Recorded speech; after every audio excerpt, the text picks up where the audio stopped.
Halo ketua-ketua, jumpa lagi di channel YouTube Saud Sinaga.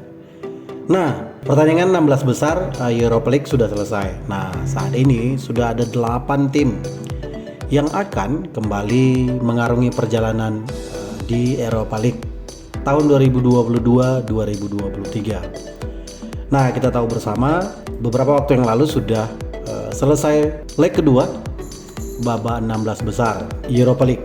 Dan sudah ada 8 tim yang memastikan diri akan kembali memperebutkan Piala Eropa gitu ya.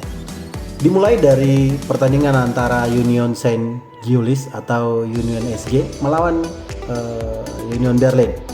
Nah, pertandingan 16 besar leg kedua ini dimenangkan oleh Union SG dengan agregat 6-3. Di mana di leg kedua kemarin Union SG berhasil mengalahkan Union Berlin di kandang dengan skor akhir 3-0. Ada Teuma menit 18, ada Amani menit 63 dan La Pousin menit 90 lebih 4. Nah, ini menarik sebenarnya. Union SG atau Union Saint Gilloise ini melanjutkan perjalanannya di Liga Eropa dan sudah dipastikan akan menjadi salah satu dari 8 tim yang akan berlaga di 8 besar. Di pertandingan selanjutnya, di mana kita tahu leg kedua 16 besar ada mempertemukan Freiburg melawan Juventus. Kita tahu Juventus lolos dengan agregat 0-3 gitu. Di mana di leg kedua kemarin Freiburg bermain di kandang tidak bisa berbuat banyak karena Juventus unggul 2-0 di pertandingan leg kedua ini melalui Vlahovic menit 45 penalti dan Federico Chiesa 90+5, dan ini memastikan Juventus melaju ke babak 8 besar. Nah, di pertandingan lain 16 besar Piala Eropa, pertandingan seru antara Arsenal dan Sporting Lisbon gitu ya.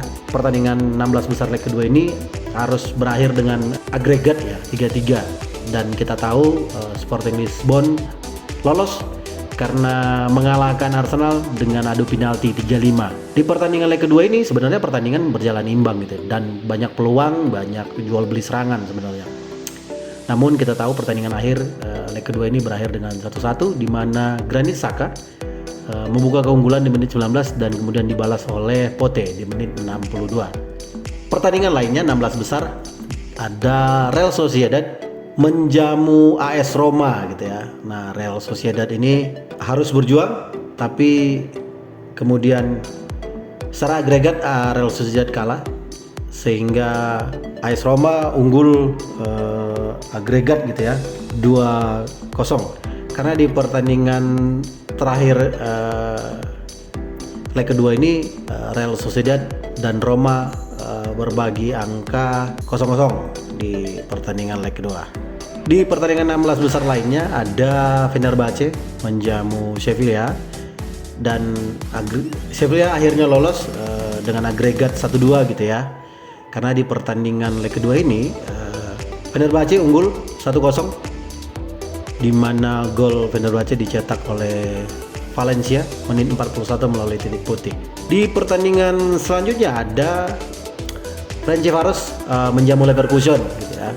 Di pertandingan ini Leverkusen berhak lolos dengan agregat 0-4 karena di pertandingan leg kedua ini juga Leverkusen menang 2-0 melalui Diaby menit 3 dan Adli di menit 81.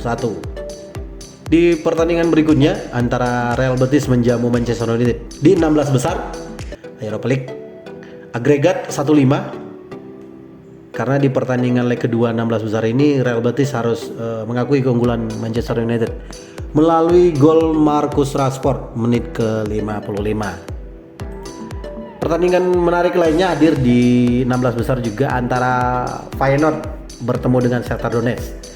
Kita tahu di pertandingan awal bermain imbang dan akhirnya Feyenoord lolos dengan agregat 8-2. Nah, di pertandingan leg kedua ini Feyenoord mendominasi pertandingan gitu ya dengan unggul 7-1 di mana ada Jimenez menit 9, Koku dengan 2 golnya menit 24 dan 38 melalui titik putih, dan juga Idrissi di menit 49 dan menit 60, dan juga ada gol Jahan Baksha di menit 64 dan Danilo di menit 66. Sementara itu Shakhtar Donetsk hanya mampu menceploskan lewat Chelsea di menit 87. Nah maka 8 tim yang lolos di Viera Eropa atau Europa League, diantaranya ada Feyenoord hadir melaju ke 8 besar dengan mengalahkan Shakhtar Donetsk dengan meyakinkan di leg kedua dengan 7-1-nya. Tim berikutnya ada Manchester United. Kita tahu Manchester United melaju ke 8 besar menyingkirkan Real Betis dengan pertandingan awal yang cukup meyakinkan, namun di leg kedua juga menang dengan angka tipis gitu ya, 0-1. Tim ketiga yang melaju 8 besar adalah Bayer Leverkusen. Nah, di mana Bayer Leverkusen menyingkirkan Ferencvaros dengan sangat meyakinkan. Di 2 pertandingan mereka selalu menang 2-0 gitu, baik tandang maupun kandang.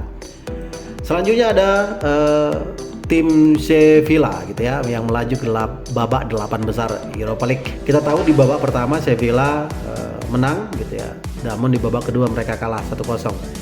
Dan Sevilla menyingkirkan Fenerbahce. Walau memang kalah di pertandingan terakhir, tapi Sevilla tetap dinyatakan lolos karena agregatnya 1-2. Tim berikutnya yang lolos ke Europa League babak 8 besar adalah Union SG gitu ya. Nah, menariknya Union SG ini memberikan perlawanan terhadap Union Berlin. Sangat meyakinkan sekali karena di pertandingan awal mereka menahan Union Berlin 3-3. Di pertandingan kedua mereka menyingkirkan Union Berlin di kandang dengan 3-0. Tim selanjutnya yang lolos ke Europa League adalah Juventus gitu ya. Nah, kita tahu bersama di babak pertama Juventus hanya menang tipis, dan di babak kedua menang meyakinkan dengan 2-0 dan melaju ke babak 8 besar dengan menyingkirkan Freiburg. Selanjutnya yang lolos 8 besar juga adalah Sporting Lisbon. Nah, kita tahu pertandingan antara Sporting Lisbon dengan Arsenal ini cukup sengit gitu ya. Karena di pertandingan pertama mereka bermain imbang, di pertandingan kedua pun di kandang Arsenal bermain imbang, dan jual beli serangan terjadi di pertandingan ini. Namun akhirnya Sporting Lisbon melaju ke 8 besar dengan adu penalti 3-5. Tim berikutnya yang lolos juga di Europa League adalah AS Roma. Kita tahu AS Roma melaju ke 8 besar dengan menyingkirkan Real Sociedad. Walau sebenarnya di pertandingan terakhir kemarin, pertandingan leg kedua bermain imbang. Jadi 8 tim Europa League sudah ada, tinggal hanya menunggu undian, dan juga akan menjadi menarik 8 besar Europa League 2022-2023 ini. Kemungkinan bisa terjadi pertemuan antara mantan pelatih dengan mantan klub yang dilatihnya. Manchester United mungkin saja bisa bertemu Roma gitu, atau juga pertandingan 8 besar akan menjadi menarik. Itu dulu informasi kali ini, sampai bertemu di video selanjutnya ya.